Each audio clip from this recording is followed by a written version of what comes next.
Assalamualaikum warahmatullahi wabarakatuh. Rahayu, rahayu, rahayu. Salam santun, salam hormat, salam takdim kami Padepokan Lokajaya. Kita haturkan untuk seluruh spiritualis yang ada di Nusantara ini tanpa terkecuali ya. Mudah-mudahan selalu dalam lindungan Allah Subhanahu wa Ta'ala. Allahumma sholli ala sayyidina wa maulana Muhammad wa ala alihi wa sahbihi ajma'in. Semoga kita semuanya mendapatkan syafaatnya Nabiullah Muhammad sallallahu alaihi wasallam. Kita haturkan juga salam penantian, salam rindu. Mudah-mudahan kita semua bisa bertemu dengan sang utusan akhir zaman yang sering kita sebut, yaitu Sang Kinasih Satrio Piningit. Mudah-mudahan beliau segera muncul ya. Segera muncul mudah-mudahan ya. Ya, untuk para sahabat semuanya dimanapun kalian berada, saya ucapkan banyak terima kasih yang sudah mendukung channel Padepokan Lokajaya ini dengan cara subscribe, like, dan share. Mudah-mudahan menjadi suatu kebaikan para sahabat semua dan mendapatkan pahala yang tentunya dari Allah Subhanahu wa Ta'ala. Ya, langsung saja dalam pembahasan kali ini, tim Padepokan Lokajaya ingin menjabarkan hasil soal daripada narasumber-narasumber yang mana tim Padepokan Lokajaya itu soani. Berbicara mengenai Sang Kinasih Satrio Piningit atau berbicara mengenai Nusantara ini yang tentunya banyak misteri-misteri yang belum terungkap, sebagaimana dulunya kerajaan-kerajaan besar, kerajaan-kerajaan yang kaya raya, kerajaan yang begitu disegani ya, yaitu Kerajaan Majapahit sampai se-Asia itu ya. Dulu wilayah daripada Majapahit itu sangatlah luas ya, sangat-sangat luas, sehingga Kerajaan Majapahit itu termasuk kerajaan yang begitu cukup kaya. Kenapa bisa seperti itu? Tentunya semua rajanya itu adalah kebijakan, keadilan itu diterapkan, kemanusiaan diterapkan. Berbicara mengenai di zaman sekarang ini, tentunya itu jauh berbeda. Secara modern, secara pemikiran tentunya itu memang jauh berbeda ya. Kalau zaman sekarang itu semuanya itu pintar-pintar, pejabatnya itu semuanya pintar-pintar. Bahkan ada yang menjadi dosen, menjadi sampai S3, sampai S4, profesor ya. Tetapi kenapa keadilan yang sebagaimana dituangkan di Pancasila itu, kemanusiaan yang adil dan beradab, itu adalah yang belum diterapkan kepada seluruh bangsa Indonesia ini? Kalau kemanusiaan yang adil dan beradab itu adalah sifat yang seharusnya wabil khusus untuk para pejabat, para orang-orang yang kaya itu mempunyai sifat seperti itu, mempunyai keadilan ya, kemanusiaan yang adil dan beradab. Itu adalah ciri khas karakter bangsa Nusantara ini, bangsa Indonesia ini. Tetapi kenapa masih banyak orang-orang yang korupsi? Apakah itu sudah bisa dinamakan kemanusiaan? Apakah bisa sudah dikatakan itu kemanusiaan yang adil dan beradab? Di Pancasila itu sebenarnya itu sudah menjadi dasar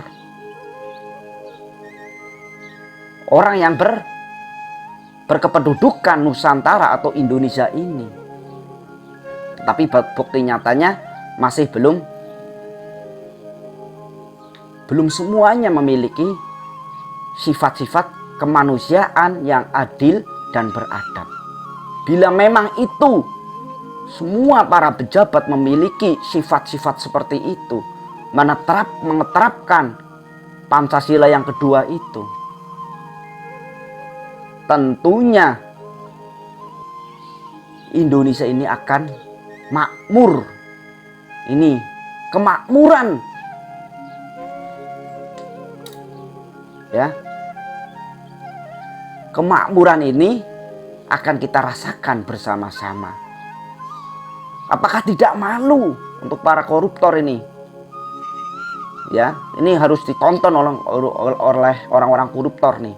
Apakah tidak malu kalian itu korupsi, sedangkan rakyat itu loh, Masya Allah ya, rakyat itu ada yang menjadi petani, menjadi pemulung, itu kerja siang malam, jalan kaki, menelusuri jalan, sedangkan udah dipercayai menjadi pemimpin, udah dikasih harapan supaya mampu memberikan perubahan yang ada di Nusantara ini, yang ada di Indonesia ini, tetapi dihianati dengan korupsi, dihianati dengan hura-hura memakan uang negara. Apakah tidak malu? Di mana hati nuranimu kalian, wahai koruptor? Ini padahal kalau kita mengeterapkan Pancasila itu, ketuhanan yang Maha Esa, tentunya kita akan kita akan takut dengan Tuhannya masing-masing. Kemanusiaan yang adil dan beradab. Setelah semuanya sudah diterapkan Pancasila itu, tentunya saya yakin tidak ada lagi yang namanya koruptor. Tidak ada lagi yang mengafir-ngafirkan sesama umat yang ada di Nusantara ini. Tidak ada lagi yang sengsara bila mana semuanya itu bersih daripada koruptor, pengkhianat. Padahal yang milih rakyat, weh. Kenapa kamu melupakan rakyat? Yang milih itu rakyat. Bosnya itu seharusnya itu rakyat. Tetapi jadi ini itu salah ya. Malah yang kaya siapa? Karena itu tidak mengeterapkan nilai-nilai Pancasila di dalam kehidupan sehari-hari. Pancasila itu sebagai landasan dasar negara. Supaya apa? Supaya mempunyai nilai-nilai kemanusiaan, mempunyai ketuhanan, kemanusiaan, persatuan, keadilan, bermusyawarah.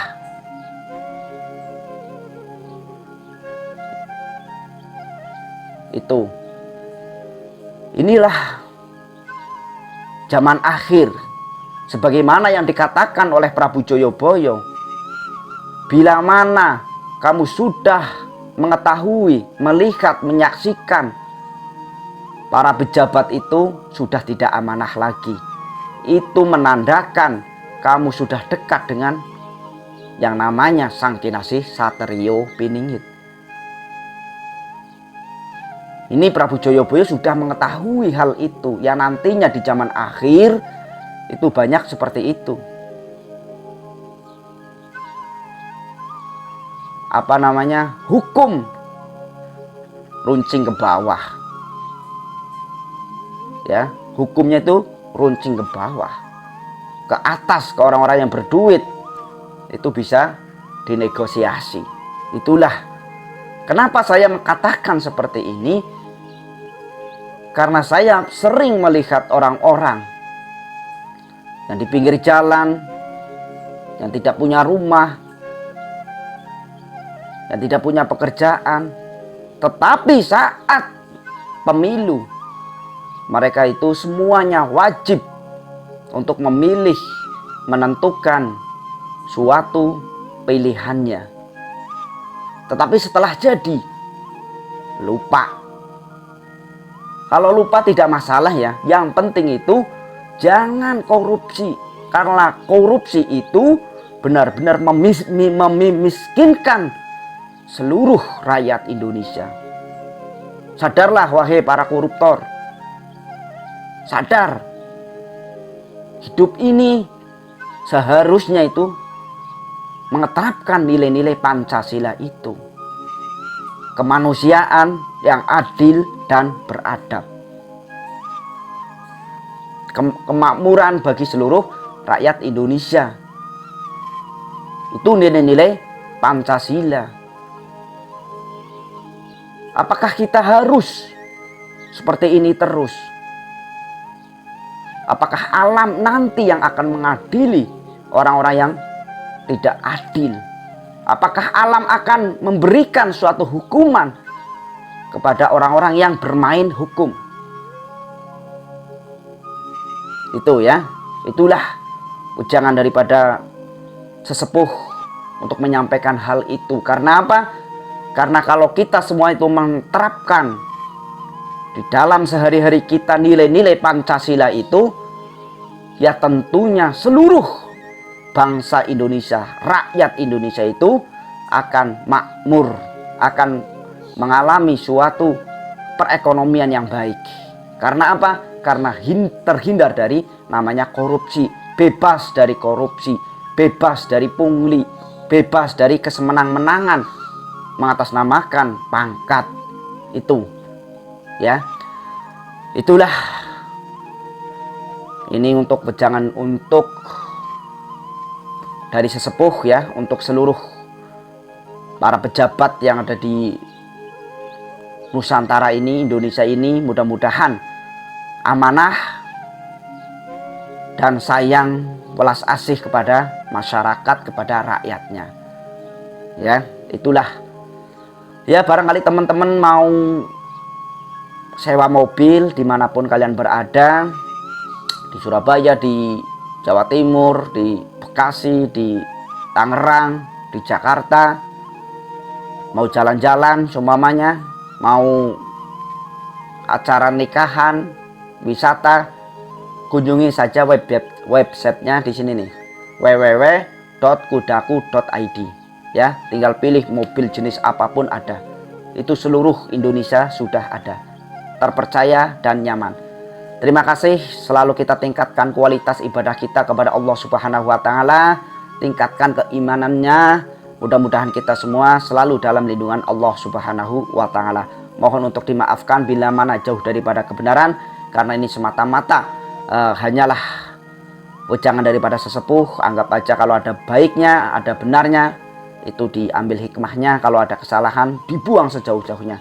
Karena kebenaran itu hanyalah milik Allah Subhanahu wa ta'ala. Assalamualaikum warahmatullahi wabarakatuh.